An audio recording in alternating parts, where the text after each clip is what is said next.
বিসমিল্লাহির রহমানির রহিম। আসসালামু আলাইকুম। সকল কৃষি উদ্যোক্তা ভাই এবং বোনেরা, দেশ এবং দেশের বাইরে থেকে যারা আমাদের আজকের পর্বটি দেখছেন, আপনাদের সকলকে জানাই শুভেচ্ছা এবং স্বাগতম। দর্শক বন্ধুরা, প্রতিদিনের মতো আমরা কিন্তু আজকে চলে আসছি একটি আখের জমিতে। তো আমাদের কৃষক ভাইয়েরা এই আখের পরিচর্যায় ব্যস্ত আছেন। তো আজ আমরা জানবো এই আখ চাষের সকল পরিচর্যাগুলো এবং এর খরচ হয়ে থাকে কেমন, বা এর রোগবালাই হয়ে থাকে কেমন, বা এখান থেকে বিঘা প্রতি কত মন আখ হারভেস্ট করতে পারে।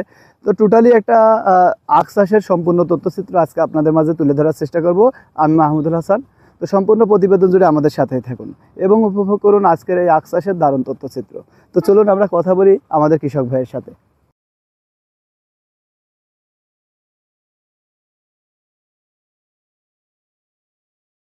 ভাই আসসালামু আলাইকুম। ওয়ালাইকুম আসসালাম ওয়া রাহমাতুল্লাহি ওয়া বারাকাতুহু। আশা করি আল্লাহর রহমতে ভালো আছেন। জি ভালো আছি, আপনি ভালো আছেন? জি আলহামদুলিল্লাহ, আল্লাহর রহমতে আমিও ভালো আছি। তো ভাই, আমি লক্ষ্য করলাম যে আপনারা কৃষক ভাইয়েরা আখের জমিটা কুপায়ে দিচ্ছেন। জি। তো এই আখের জমি কুপায়ে দিচ্ছেন কি কারণে কুপায়ে দিচ্ছেন? কুপায় দিচ্ছে এই জন্যই যে পুরনো শিকড় আছে, মুড়ি আখ কাটে বিলে দেওয়া হয়েছে। এখন নাঙ্গল চাষা হয়েছে প্রথমে, তারপরে এখন সেচ দেওয়া হয়েছে। সেচ দেওয়ার পরে এখন কোদাল বান্ধি করা আছে আগাছা মাছা কিছু মারার জন্য, এই আর কি। আচ্ছা, এই কারণে এটা কুপায়ে দিচ্ছেন। জি জি। আচ্ছা, এখন তো প্রচুর রৌদ্র বা তাপদাহ চলছে এই সময়টিতে। তো এই কুপায়ে দেওয়ার পরবর্তীতে এর কি কি পরিচর্যা করবেন? এই হলো কুপায় দেওয়ার পরে রোদির কারণে কুপাচ্ছে, ঘাসটা মরছে, মরার পরে আবার 3 দিন পরে সেচ চলবে। এই জন্য ঘাসটা মারার জন্য আর কি রোদির জন্য, রোদির মধ্যে কুপানো।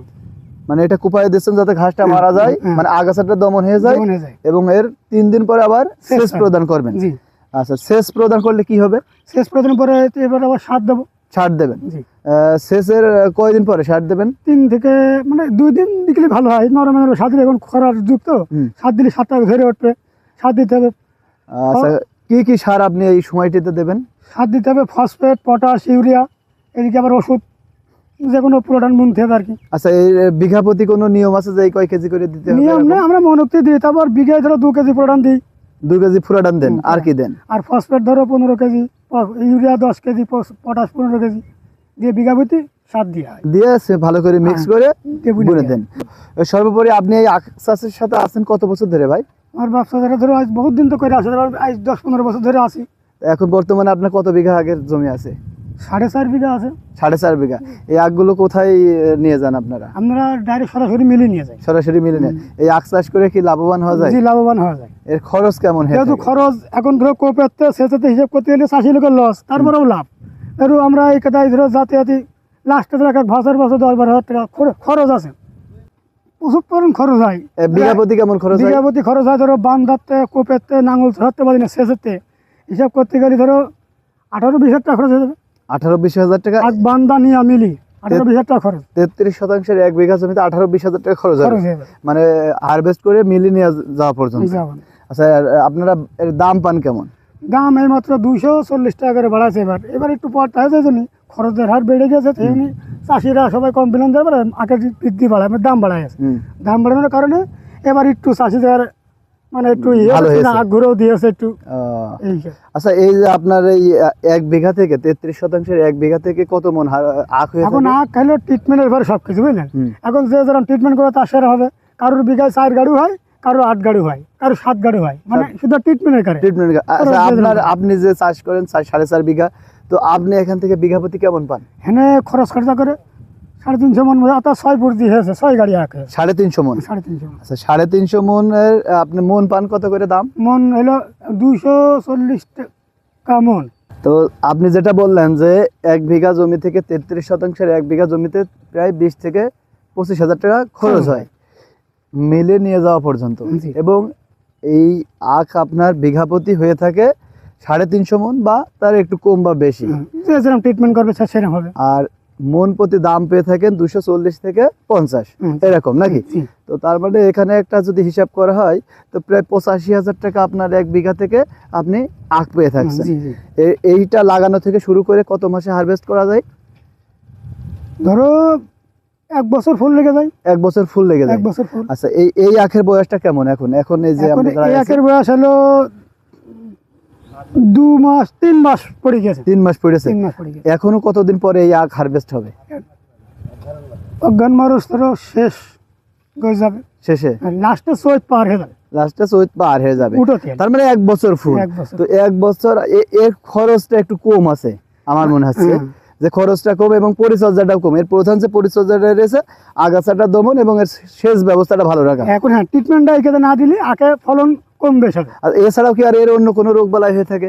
জি ভাই, কি কি রোগ বালাই হয়? পোকা হবে আর মাথায় যে আবার পোকা হবে, ওর জন্য কি আপনারা কীটনাশক ব্যবহার করেন? মিলিতে দিয়ে প্রোডাক্ট ফলন হিসাবে স্প্রে করতে হয়, মিল থেকে দেই? মিল থেকে দেয়, এই মানে সে- আমাদের কাছে টাকা কেটে নেই, আমরা লোন নিয়ে আসি আর কি। কিন্তু ওই ওষুধগুলো বা কীটনাশকগুলো আপনাদের ওখান থেকে দিয়ে দেয়। হ্যাঁ, দিয়ে তার মানে আপনাদের কিন্তু কোনো অর্থ বা পুঁজি লাগছে না, হ্যাঁ, জি জাস্ট লাগবে। ওখান থেকে লোন করা হয়। লোন করা হয় আর কি।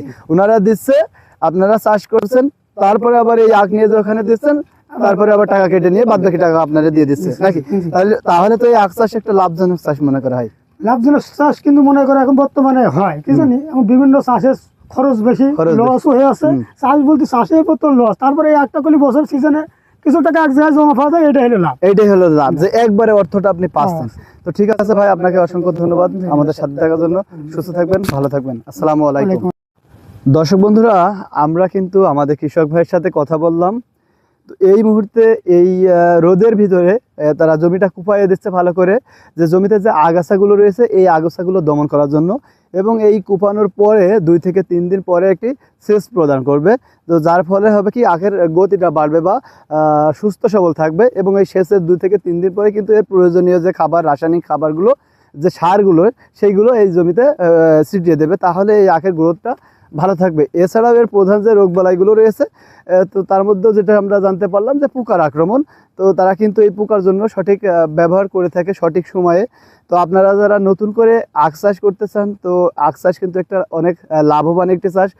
বিভিন্ন ধরনের সুযোগ সুবিধা কিন্তু আপনারা এই সুগার মিল থেকে পেয়ে থাকবেন। এক কথায় বিনা পুঁজিতে আপনি এই আখ চাষ করতে পারবেন। এই আখ চাষের A to Z কিন্তু আপনারা এই মিল থেকে পেয়ে যাবেন, এবং এই আখ হারভেস্ট করার আগ পর্যন্ত সম্পূর্ণ ব্যয় কিন্তু এই মিল আপনাকে করার সুযোগ দেবে। তো তো আমরা যেটা সঠিকভাবে আমাদের কৃষক ভাইয়ের সাথে জানতে পারলাম যে 10-15 বছর এই আখ চাষের সাথে কিন্তু ভাই আছে। তো তার 4.5 বিঘা আখ চাষ রয়েছে। তো সেই হিসাবটা করে কিন্তু এই আখ চাষটা একটা লাভজনক চাষ। আপনারা যারা নতুন করে আখ চাষ করতে চান তো করতে পারেন।